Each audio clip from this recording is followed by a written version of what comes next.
This is Dakota News Now Sports. The 4th of July is here and gone, and that means it's time for the 47th annual Ringneck Invitational softball tournament. Now, the softball landscape in South Dakota has changed quite a bit the last few years, ever since high school softball became sanctioned in the state. But this tournament in particular still holds a special place in Sioux Falls, attracting clubs from all over the place. Let's go out to Sherman Park. Yankton Fury White starting our action, taking on Prodigy. The visitors from Nebraska strike first as Alex Horman puts this one in the dirt, and it rolls out to the outfield for a base hit. One runner is going to come around, and they have a 1-0 lead. Later in the first still, it's Madeline Erickson slicing this one out to right field as well. Erickson has a single, 2 will score. It's 3-0 Prodigy. Yankton Fury White, though, would scrap for every run they could get this wild pitch, and Justice Olson comes down, and she gets across the plate to cut the lead to 2. But all it takes is one swing of the bat for certain insurance runs, and Layla Hopkins does just that for Prodigy. This one over the left field wall, a grand slam for her, and Fury White, they drop this one 8-1.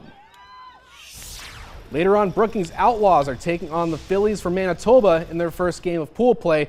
Outlaws off to a hot start. Morgan Lindstad is going to rip this one to center field. It's going to end up all the way at the back of the fence. 2 are going to come around, and just hold on here because this thing is going to keep up here for the Outlaws. Next up at the plate is Addison Hansen. She makes good contact. This one sneaking out into the outfield. That's a base hit, and Lindstad is going to score and add another run to the board. We're still in the first here. It's Samantha Spridgen. This one flying to right shallow, dropping in nicely, finding some grass there. They keep runs coming, and they get around back in the order here, and that's where Lindstad is back up at the plate, and she keeps her hot bat going. Another ball into the outfield, and more score coming. It's 14 runs in the first inning, and Lindstad tallies 8 RBIs on 3 hits, including a grand slam, and Brookings Outlaws, they take the win 20-2. Our third game is the Pitt's TSC Blaze out of Harrisburg against the Golden Girls of Norfolk, Nebraska. On to the first inning where Golden Girls lead 1-0, and a wild pitch allows Eden Hagemeyer to come around and score. That makes it 2-0 for them. Now into the third inning, the Golden Girls are up 5-0 now when Peyton Wiley doubles up out to center field, and that's going to make it 6-0 here. They keep their foot on the gas. Then into the fourth inning, the bases are loaded up when Maddie Hansen is going to hit a double deep to center field. That scores all the runners, and they extend their lead out to 9. And really, TSC Blaze just doesn't have an answer right now. Nothing for going for defense. And finally, one batter later, Hagemeyer gets a base hit. That rolls to the outfield, scores Hansen, and the Golden Girls, they are going to win 10-0 over TSC Blaze.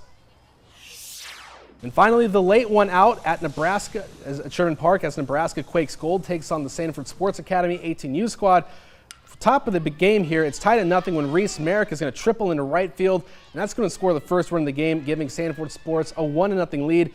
Move on to the second now, and they're going to keep it rolling here. Bree Ward gets the ball in the play, allowing Sophie Rawlson to score from third, and they extend their lead out to 3. Then it's Ava Tobin's turn to hop on the fun here. Next at bat gets an infield hit, scoring another run for Sanford Sports. They take the lead 4-0 here. And then finally, Emery Stofferin is going to double into center field, and that's going to bring around 2 more runs, making the lead 6-0 in Sanford Sports Academy. They start their tournament run off strong. They win 9-1.